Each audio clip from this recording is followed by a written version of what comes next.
Good evening, everybody. Here I am. And I keep hearing the song of Dolly Parton, working 9 to 5. What a way to make a living. And now we have to sing that twice because we got to say, in my case, I have a job and a half, one full time, one part time. My wife is working also. So, we're, we're just like a lot of people here in the United States. I mean, here in the whole country, from California to New Jersey or New York, whatever the case may be. A lot of us have to work. I mean, we can't go about doing vandalism like the president says. We got to work, got to find some type of job. I mean, there's something out there. Doesn't mean it's what we want to do. It doesn't mean that's what we're capable of doing. But at this point in time, what he says is really not true. I go to the job fairs. Now they're virtual, but turns out to be about the same because we can read the analytics. And there's a ton of people. I mean, when I used to go in person, and that's just a couple of months back, it's not too far back in the past. We're talking about 3 to 4 months back. It was the rooms were packed, and they were big rooms. And in some cases where it was the unemployment office,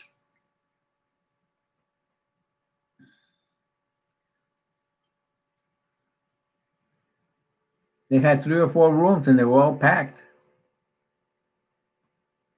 There's no jobs. It's still a workers' market. You might call it a dealer's market. You might call it labor market. Yeah, labor market encompasses everybody, but this is more of a business side market, the employer market, to be more exact. Sorry about that. I kind of spin my wheels. It's an employer market, not an employee market. So we're competing. Each one of us, we're competing against literally hundreds of people. So whoever receives the applications, they sift through them. They get the best qualified person, or the cheapest and the best qualified person, and the youngest person. Because as you can see on the screen, as you're looking at I hope you're looking at my video. You're looking at somebody who is no longer a young whippersnapper. I do have the energy, I do have the commitment, I do have the knowledge, I do have the skills, but they want somebody young. They want somebody who is a yes person, not somebody who asks questions. And sorry, but that's the scenario that exists out there. You go to the actual virtual job fair that have been coming up, and there's 2 more coming up very soon. They're the same thing. You have all these analytics that show up, and you see 300, 400, 500, 600 people at 1,000 people at a time. So you say, like, what's the president talking about? What's the Trump man talking about? The moral hazard individual out there in the White House. What is he talking about? What is that Ivanka Trump talking about? Oh, 22 million jobs. Oh, 30 million jobs. Oh, 16 million jobs. Like, where are they? Where are those 16 million jobs? Where are those 22 million jobs? Not all the small business requires 10 people. I I used to work. I used to have my own company, and I used to do consulting for small businesses. There were small businesses that only had 2 people, the owner and another one. Sometimes they had 3 people, the owner and 2 more. Sometimes they had 8 people, but that was a family, just kind of like the Trump man right now, the moral hazard president. He has his son-in-law. his daughter, and I'm not surprised that he has his son there, or at least one of his sons. And he'll probably want to get in Tiffany in there, the other daughter. Who knows if she's got common sense enough to say no? I mean, it's not worth it. It's not worth it. No, sirree, it's not worth it to be there in the crazy hole. It's not even the rabbit hole; it's the crazy hole. I mean, he was crazy when he was doing The Apprentice. I saw a lot of the episodes of The Apprentice. I mean, I was shocked. A lot of these people had MBAs, had graduate, upper graduate degrees. There were a couple that were PhDs, and then he didn't come up with a project. I mean, somebody else came up with a project, and ridiculous projects. I mean, ridiculous, totally ridiculous. An undergrad student could have done a better job than all those highly qualified grad people. And then they put them in a pool, and they don't agree on each other. They come up with strange tactics, strange strategies. So by the time they got turned into project, they haven't done shit. So all the results are bad. So he had this, the probably what they were expecting or the big drama of the show was that he would say, "You're fired." You're fired. And for a show, it's okay, but in real life, when they say you're fired, you're fucked. It's sorry to use that word, but that's rather true. When they say you're fired, you're fucked up. Because when you go to the other employer and say why did you leave the other company, you have to come up with a good story and justify why you got fucked. Or because it's an employer market right now, they'll just kick your booty right out and say thank you for your interview, but we got other candidates that are more qualified. Same shit, man. Same shit. Sorry for the foul language. But sometimes this foul language it becomes very descriptive. And people understand this a lot better. Like going to the honky tonk. Plain English right there. So what's happening is terrible. What happened to him? I've heard so many TikToks.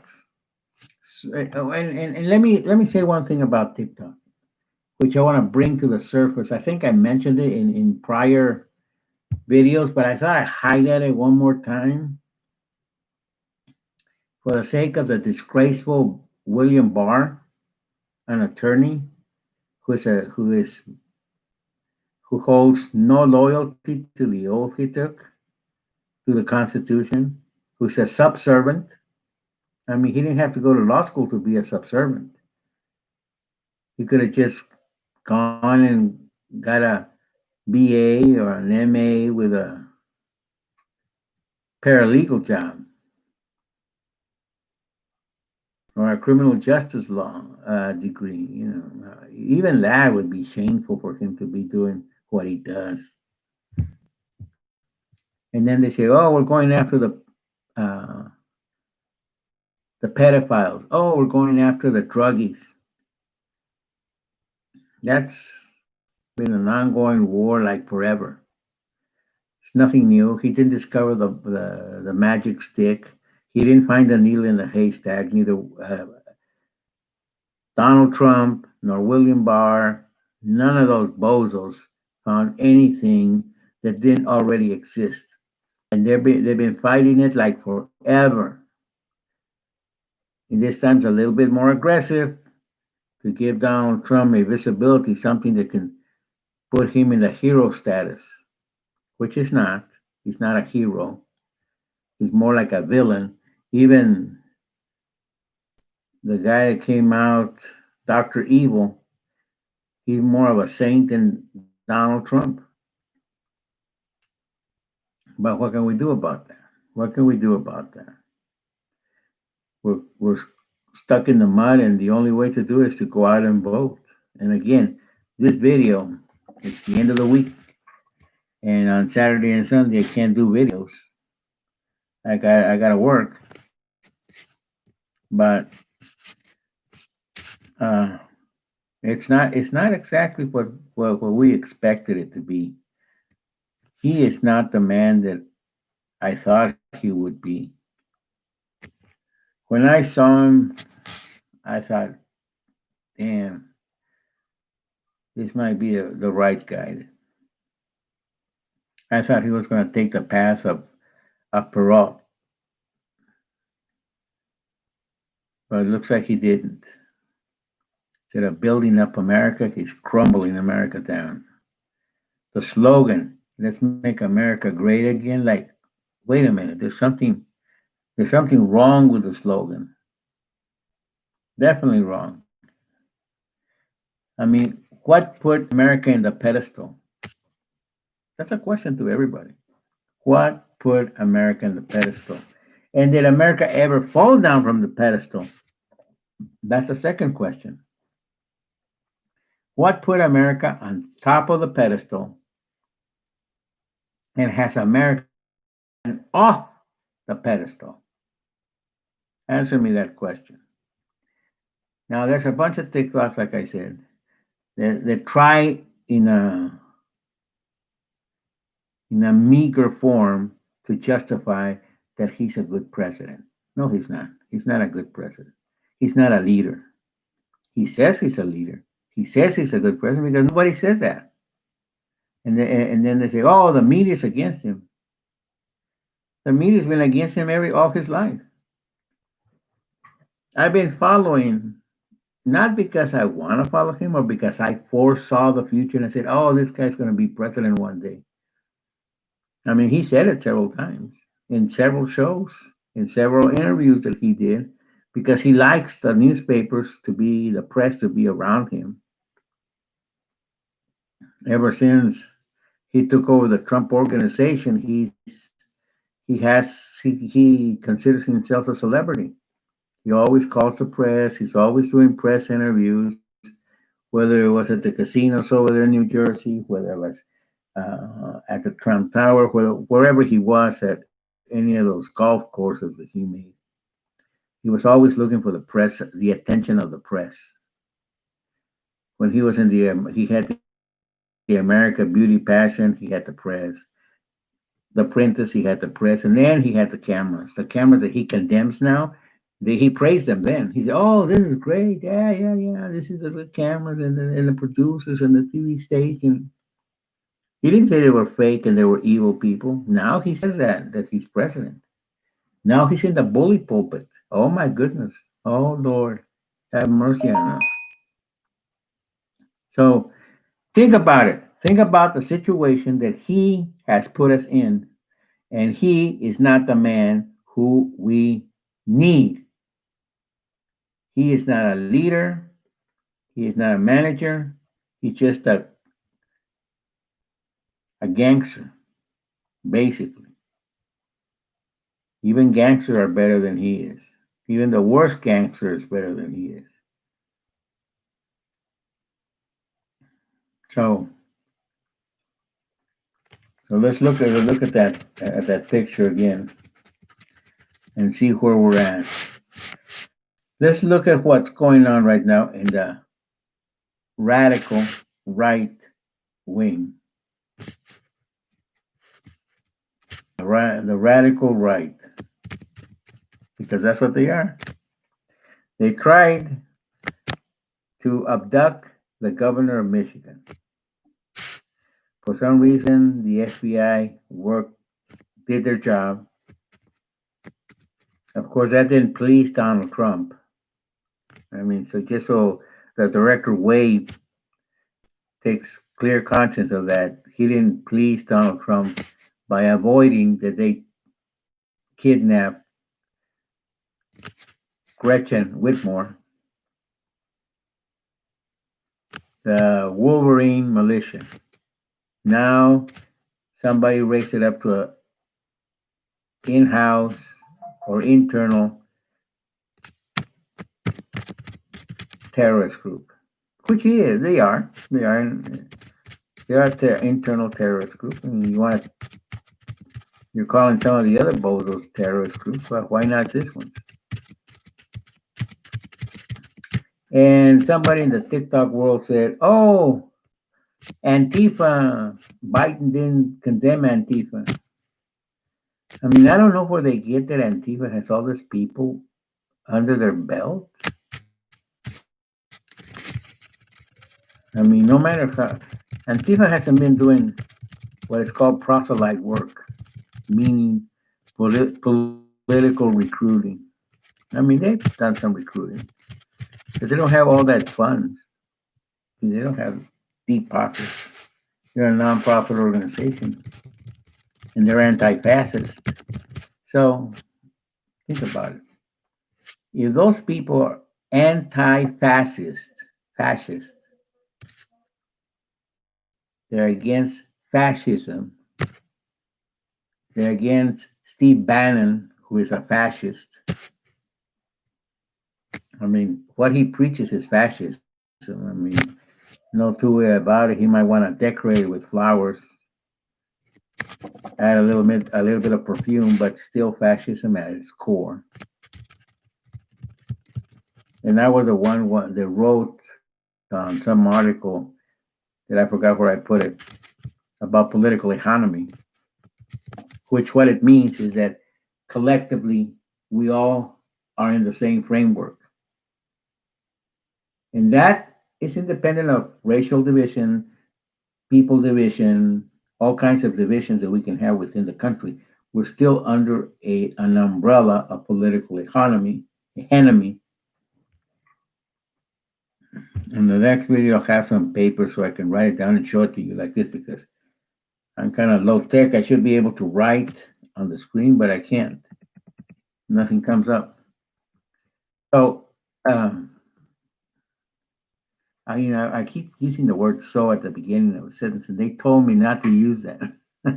Somebody told me it's not a good deal that you use "so" at the beginning of a sentence. Well, sorry about that. They told me not to apologize, but I do apologize because you're the listener. The listener requires some type of respect. We should respect each other. That should be the number one situation, the number one characteristic. So remember, we're talking about leadership. I mean, I move away from the subject, not on purpose, but because it pulls me away literally. But that's a characteristic for leadership: respect and trust. See, those are characteristics of a true leader. Even, like I said, even organized crime. When I was more on the subject matter, even organized crime. One of the main things that the leader needs and wants and expects is respect. Yeah, he wants loyalty, but more important than loyalty, he wants respect. So he gives respect. See, right there. He wants respect, but he gives respect. That's what makes a leader. Well, that's one of the characteristics that makes a leader. Humbleness. So Pope Paul Francis says he's Mr. Humble. Of course, he's not Mr. Humble. He said it, but that doesn't make him humble. I can say many things about myself, and that doesn't make me the person I say I am. So he says he's humble, but he's really not. But humbleness is a characteristic of a leader. Jesus Christ is the expression of true humbleness. So if you want to actually understand leadership, you look at the person of Christ. He exemplifies leadership at its maximum level. And he didn't have to do a great deal for people to fear him, for the synagogues to fear him, for the high priest, Cleopas, to fear him. They feared him anyway. Why? Because he threatened their status quo. They didn't fear him because he was the man, he was the leader.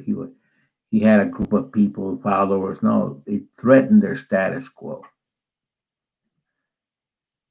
So there's only so much that Trump can do because he doesn't want to become. I mean, he complains so much about the press that they're fake news, that they print lies, that the news is a corrupt media. You know, he doesn't. He's dancing to his same tune. He's a corrupt man because that what he says about the media is a reflection of himself. He's looking in the mirror with the media, basically. So he accuses of fake news. He gives out fake news. You know, you can fool some of the people some of the time, but you can't fool all the people all the time. And he does that. He throws out fake news, fake speeches, fake statements. He throws in a couple of grains of rice every now and then, or a couple of bones, if you want to use that word. But 98% of what he says is fake news, fake statements, deliberate fake statements. Everything about employment that he says is fake. About the economy. Let's talk about the economy.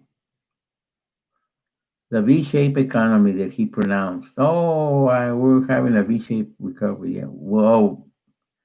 Okay, so let's say we went down the ditch, and now we're coming out of the ditch. We're not out of the ditch yet. We're we're in the ditch. We're just working our way out of the ditch. So the recovery is not yet palpable, you know, that you can touch it, palpable, that you can touch it, because we're not out of the ditch. We're in the ditch. See the V shape? V shape. We're not out of the ditch. We're still in it. You know, we're down here. We haven't reached the surface up here. How can there be growth? We're not even here. We're still in the negative growth down here. From a true economic standpoint, from true economic analysis, and the dingbags that surround him, that's what they are. They're dingbags. They might have a PhD in economics, but I only have a master's degree in economics, but I know more shit than they do. And I practice more shit than they have. Not only scholarly, but also hands on the field. So that makes a big difference when you do both. If you're just on one side of the spectrum, that's just jack shit. Sorry to use that folkloric language, but that really puts the meaning across. So yeah, the two dimbags that technically are PhD in economics, that's what they are. They're chained to the career, to the profession. Like I said last time, the schools that gave them the PhD can listen to me. Somebody from the upper echelon of the schools that gave them Larry Kudlow and Peter Navarro, gave them their PhDs. If all the students and the professors put a paper bag over their head in protest and in shame, see, it's not only the protest, but the shame that they have brought to the profession. And anybody else who wants to join the protest by putting the paper bag over their head, I might come in my next video with a paper bag over my head in shame that those two bozos are there, justifying what Donald Trump is saying, looking for a way to be sophist, which pretty much stepping up to his bullshit. I can use the good words also. I just choose to use some lame language, honky tonk language, because I want to make my point across. And by making my point across, hopefully everybody out there can understand that it's not that I hate the man or that, I mean, I just disapprove of the individual. I don't think he's bringing solutions to us, the American people, us that work 8 to 5, 3 jobs to bring. You know what my supper was? You know what I ate for supper? A baked potato. I bet he's not eating a baked potato. And if he is, he's got it also with a steak next to it or 2 hamburgers next to it and a salad and some soup. You know what? How you you people understand me. You people understand me. You know, all this craziness, I don't see it. I don't see it. I don't know if you guys see it. You might see it because you're in a privileged situation. But I that work for a living and have to deprive myself because I don't make enough money to cover everything. My kids eat, my wife eats. So I try to kind of cut down on the food on my end. So I'm losing weight, which I mean it comes with the territory. You don't eat, you don't gain pounds, you lose pounds. My wife also cuts on her food so the kids can eat, have a decent meal. But that's a sacrifice you have to do. Not because we want to do it, but we're pushed to do it. Not because we're resilient and make the leadership in Washington D.C. so happy. Oh, they're so thrilled that we're resilient. We're starving ourselves to death over here because we're resilient. Shit, no, man. That's not the reason. We're like this because we don't have enough money to buy the food that we need, and we don't have. We just want to make sure that we pay our bills so we don't get evicted. A lot of people have evictions right now. As I speak tonight, people are sleeping, going to bed in a shelter or out in their car or out in the streets right now in Houston. I see people being evicted. I even talked to the police who execute the eviction. They're evicting people. So where's the moratorium that Donald Trump spoke about? Why is it that here in Texas we're evicting people like there was no mañana? Dallas, same thing. So why is this not kosher, not a safe climate, not an environment that we can thrive in? Because tomorrow somebody might come and knock on our door and say, "You're evicted. You get all your stuff and move out." Now, thank God I got a job and a half, and thank God my wife got 2 jobs. So we can meet the bills. We can pay our bills. We can put some food on the table. We can put some gas in the car. If you really boasted about the price of gas, the price of gas would be maximum $1, but it's not $1. The average price in Texas is $2. So we got to budget in for gas. That's how we move around. Not that I want to whine, but I want to convey what reality is all about. It's not about roses, it's about crudeness. And violence is going up, whether he likes it or not, whether the police report the actual figures or not. Violence is going up.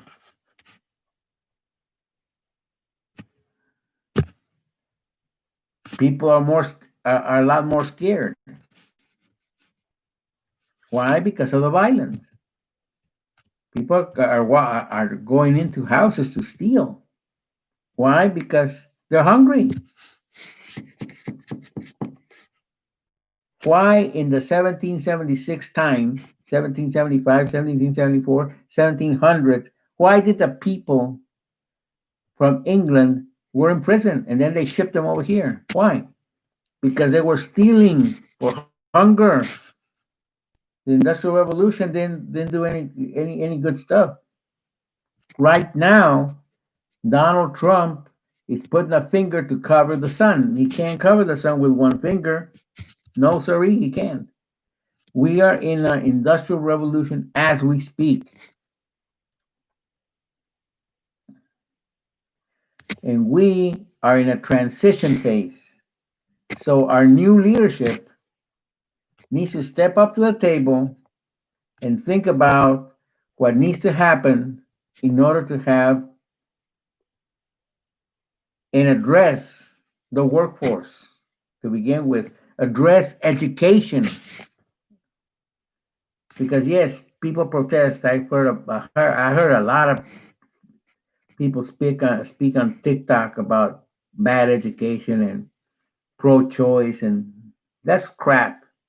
Pro-choice, whatever they call it, they're the same textbooks. They really need to go into very specialized private schools that cost a fortune, and the government's not going to pay a fortune for that. They'll pay for the charter school. They'll pay for a private school, a Christian school that's private. But those specialized academies that charge a fortune for their people to go there are not the same ones that the president talks about. And the education in all three levels is the same. The only difference is that in the Christian schools and the Catholic schools, they teach religion. That's the bottom line. That's just, I mean, it is what it is. They teach religion. But fundamentally, we're not up to par. Neither in the Catholic schools, the Christian schools, private schools, we're not up to par. Those specialized academies are at par, but we are not up to par. The great majority of us are not up to par. We go through education in a very easy surfing way. You know, the surfboard, we surf. We're surfers. We don't get a good education because teachers don't get paid well. There's not enough time for the teachers to better educate themselves so they can educate the students. There's no continuing education for the teachers to improve their skill set. So how can they improve the skill set of the kids or the older they get, the K through 12 schools, even at the university level? Sometimes we don't come out with the right skills. Some of us have to burn the midnight oil extra so we can have the right skills. We can read more, we can learn more.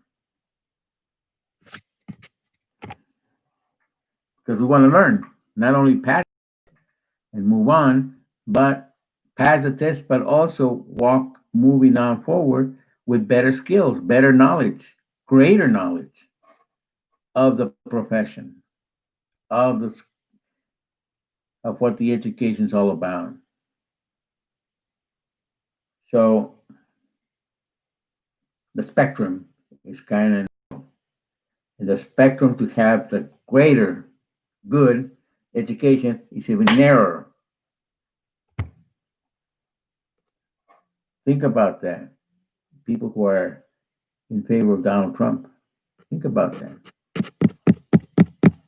Our system, our school system has been depleting since the 70s. Since the 70s. And nobody addresses the school system. 50s, 40s, 50s, and 60s, we developed the infrastructure that we have. And since then, we haven't improved it at all. The trains aren't any faster. The buses are somewhat better, not a totally better. Cars are in between mellow yellow and green. And then Trump wants to reverse that mellow yellow and put them in black. So the exhausts are going to be greater carbon monoxide, greater methane gas, greater toxic emissions. So we're going to be screwed. We're going to definitely be screwed. I mean, we should be moving into a healthier state. I mean, it can be done. Technologically, it can be done. We are limiting ourselves, and those people who are in the ultra right, in the radical right, they're not looking for a make America great again. They're making up make America a shithole again because that's where they live, in a shithole, and they want to keep everybody in that shithole. It's not that if you want to make America great, we got to reform our school system. We got to change our welfare system, improve the lives of the people, not just lower the poverty rate, but actually improve the poverty rate. You know, he had a good point. I mean, the point that he made was was dressed up in a stupid fashion, but at least we can take the stupidity out of the way and leave the point. I mean, vocational education is very important for many people, especially in today's world. Education for the masses and for the urban houses and for the urban development. It's great to have vocational education. We need plumbers, we need electricians, we need handyman, we need people who understand the stoves, the washer and dryers, who understand the plumbing, who understand the electricity. I mean, we're moving, and the skill set of these folks only increases. Automobiles, the skill set of the auto mechanic. I took auto mechanics from school. I can't fix an automobile now. I mean, it's got computers all over the place, all side of computer chips. I need a special device, and I need to understand how it works. I need to understand how to read it. I need to understand how the different motor parts work in today's world. What are they measuring? How they're doing it? How they're combusting the gasoline? How they're breaking it up? So all this needs to be learned. It can be learned. Nothing says it cannot be learned. It can be learned. But I would need to really go into educating myself or going to a school that can teach me, and I would learn. I mean, there's no barrier for me to learn. No matter how old I am, how I seem older, I can still learn. You take me somewhere and teach me something, I'll learn it in a heartbeat. So I got an open mind. And it's not that I want to be biased, but as I analyze the information, as I look at the information, as I look at the behavior, I say, damn, there's something wrong. I mean, I got to stop and smell the coffee. And I got to say things like they are. I mean, I can't color it in a rosy, delicate fashion because it is. It is what it is. Trump is not a good man. Trump is not a good president. Trump is cruder than organized boss man. That's how bad it is. And I know those people who are boss men. I know gang leaders. I mean, it's. I've been in those trenches before. I worked in the way of I participated with law enforcement in many occasions. I support law enforcement. Now, I do not, and here's where we draw the line. I do not support corrupt cops, and I do not support abusive law enforcement police officers. And I do not accept poor education to the police officers. In the police academy, they're giving the bad information to the police officers. They're walking out with bad information in their head when it comes to profiling. Just by the behavior of the police officers, I know they have gotten bad training in profiling and identification and procedures. I'll just go out and recruit riffraffs, and they'll probably make better police officers than the police officers themselves. Carrying a gun and a baton, and pepper spray, and a second gun that discharges electric bolts. That doesn't take rocket science to use those things. No, sorry, that's the dumbest thing anybody who's in law enforcement can claim.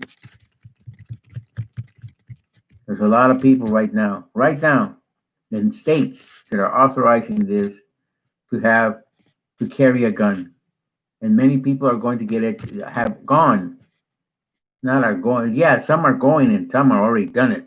They have gone to get training on gun use and how to protect themselves of their own gun. I've seen it. I've seen people use guns and then shoot themselves because they don't know how to use the damn thing. Military folks, well, they've been trained to use guns. They know how to use them. They know how to clean them. They know how to put them apart, and they know how to put them together again. That goes with the training because that's what they are. They're military people. They're the people that are going to defend the country. And that's another issue that I have. Why are the National Guard, the military coming to shoot and to hit and to abuse their own people? Think about it, people in the military.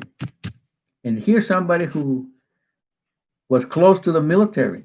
I was close to the military. I served in an informal fashion with the military. I was contracted by the military. So I know what it's like. I know how you guys operate. I know how you train. And then and then you turn around and attack the people who you're supposed to serve. This is not a survival skills. This is not a question of my life is being threatened because the Taliban is shooting at me. There's no Taliban here inside the United States. There's no weird enemy people here. There's no pirates here. It's we the people, we the citizens of the United States. But we also ask that the leadership acknowledge that certain rights exist and they should be respected. So here we come back to where I began all this long and tedious thing. Respect. Black lives matter, of course. People who are Caucasian matter, yes, of course. Latino people matter, of course. Asian people matter, of course. Middle Easterners matter, of course. Europeans matter, of course. South Americans, Latinos matter, of course. What doesn't matter and what is wrong is the abusive police and the wrong bias of the police officers, not only because they abuse their trust that was given to them in a relative authority to exercise on their citizens when they are bad and call their attention to wrongdoings and actually pursue riffraffs. Now they're targeting people. Now a lot of this comes from the upper echelon, from the police commissioner, from the mayor. Those are the people to start blaming. That's where the blame comes in, from the mayor, from the judges. Come on, judges. Smell the roses. Step up to the plate. Police officers don't have as much right as they think they do. And the judges have empowered them, and the mayor has empowered them. And of course, the mayor empowers the commissioner, who in turn empowers the officers to do more, for them to feel that they have more authority than the common citizen, and they abuse the common citizen. That is wrong, plain wrong. Shame on those leaders. The governor himself, shame on Abbott, because that's what's wrong in the system. It's an abusive system. Some bad apples, yeah, some bad apples that get worse apples. I mean, they get bad apples because the system is bad. If the system wasn't bad, those bad apples will be even fewer bad apples that we can actually pull out. But the union is not helping either.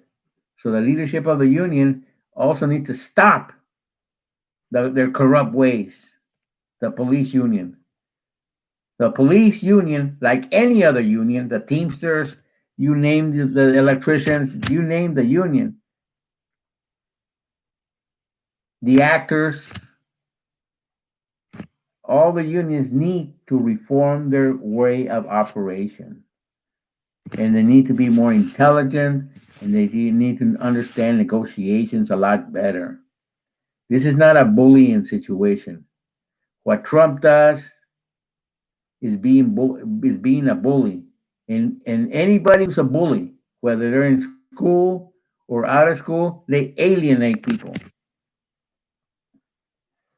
One thing is to be feared, and another thing is being considered a bully and abusive and an atrocity of a person.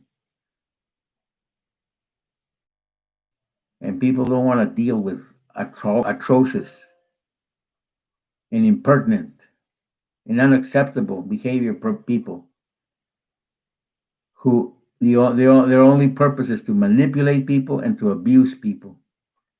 So there's no trust there. There's no prudency there. There's no humbleness there.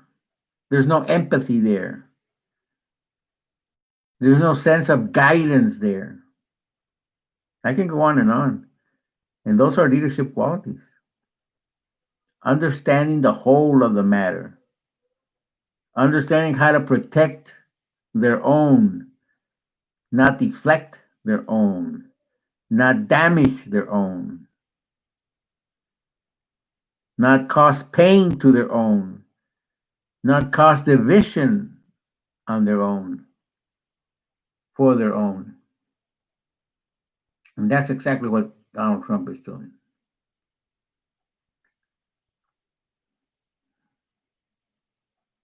So, we can talk about the companies right now. He bullied the companies. We actually went out there and threw the weight of his power as president of the United States to Ford Motor Company, to General Motors Company, to General Electric Company, to 3M Company, to Pfizer, to Merck. And that's what he's doing. He's throwing his weight around and telling them that he's the president of the United States and they should do what he says. Remember, tell me if I'm wrong. You people tell me if I'm wrong, and you tell me eye to eye that you're wrong, that I'm wrong, and I'll look into your eyes and see if you're telling me the truth. I can tell. I can tell if you're lying like a dead weasel, like a possum. So just think about that. Okay, so my last thing that I'm going to do is I'm going to reinforce the idea of voting. Voting is going to be crucial in this election. And I emphasize that we go out. I'm going to do it. I'm going to go out and vote at the voting places. I'm not going to do the mail-in voting because, like I said before in my last video or the previous video, video number 3, some states already have a science to that mail-in business, but some states are new to it. Texas is new to do mail-in voting. New York is new to doing that. I mean, there's states that are new at this stuff. They don't have the quirks toned down. They don't have it very tuned up on how to work develop a system and how to operate it and how people should behave. So yeah, there's a tendency to commit fraud. I don't deny that. I don't deny that at all. There's a great tendency and temptation to commit fraud. And I know there's a lot of honest people that are probably get offended by that concept that they're not trusted. Simple as that. Don't trust the people because they're some bad apples. Now they hear bad apples that commit fraud, and that's what they want to do. They want to commit fraud. But like I said, there's some states that have been doing mail-in voting for years. This is not something new to them. This is old stuff to them because they've been doing it for years. They got it down. Nevada, for example, they're not used to doing this mail-in voting. So there's a great tendency in Nevada for them to commit fraud. Just like in Texas. There's not a history here in Texas of mail-in voting. There's absentee voting because Texas has a lot of military and some folks that need to do mail-in voting who are seniors. I mean, they do absentee voting. But other than that, 99% of the people, 98% of the people, let's put it that way, we go to the polls and vote. Yeah, I'm in Texas, and I can say that. We do not have a history of mail-in voting. So there's a great tendency. I mean, here's where the police can step up to the table and say, we're gonna vote in the voting places, and we get out of voting, we're gonna stand around just to make sure that some militia groups, and I'm gonna call them what they are, some radical right militia groups, don't intimidate the people. That's a function of the police. That's one of their main functions. I remember when I was growing up. Let me finish out with this story. When I was growing up, the police used to be friendly. In fact, I rode on police cars many times because I was kind of like lost in the streets or in a theater, and they would take me home, and they were actually friendly. I felt at peace with them. I feel safe with them. I don't feel safe with the police now. I don't trust the police now.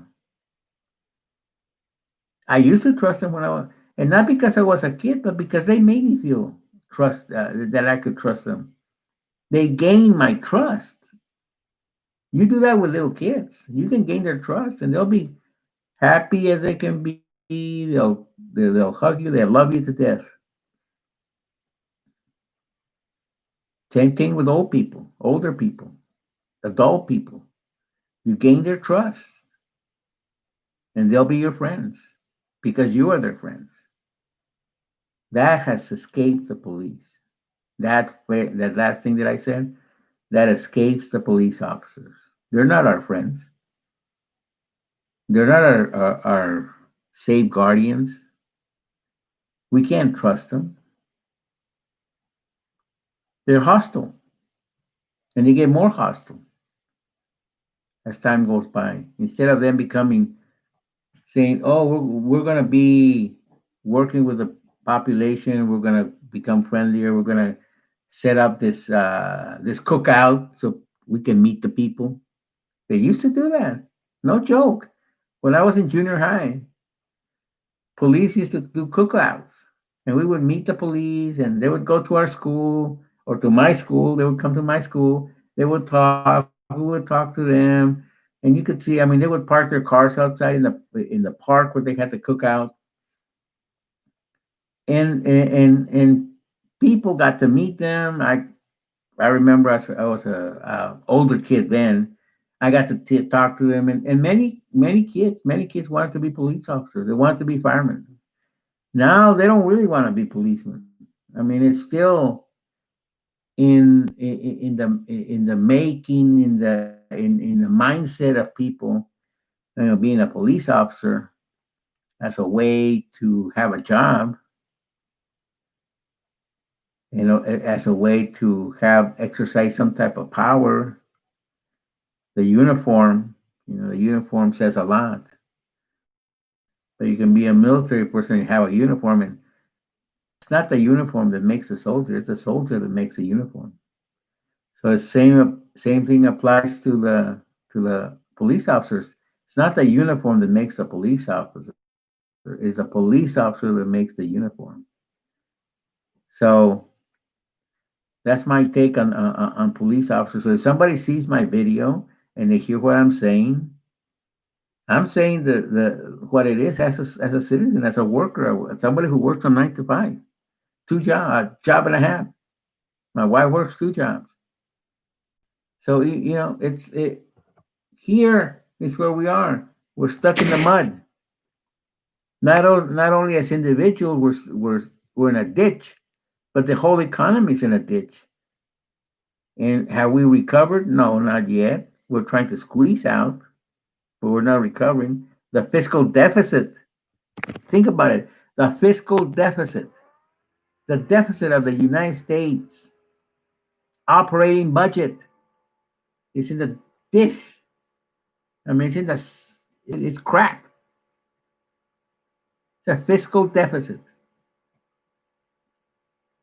And what does Trump do? Nothing. He gets more debt. We're more in the ditch because what the government spends has a lot to do for the GDP, the gross domestic product. I believe a lot of the people have heard that.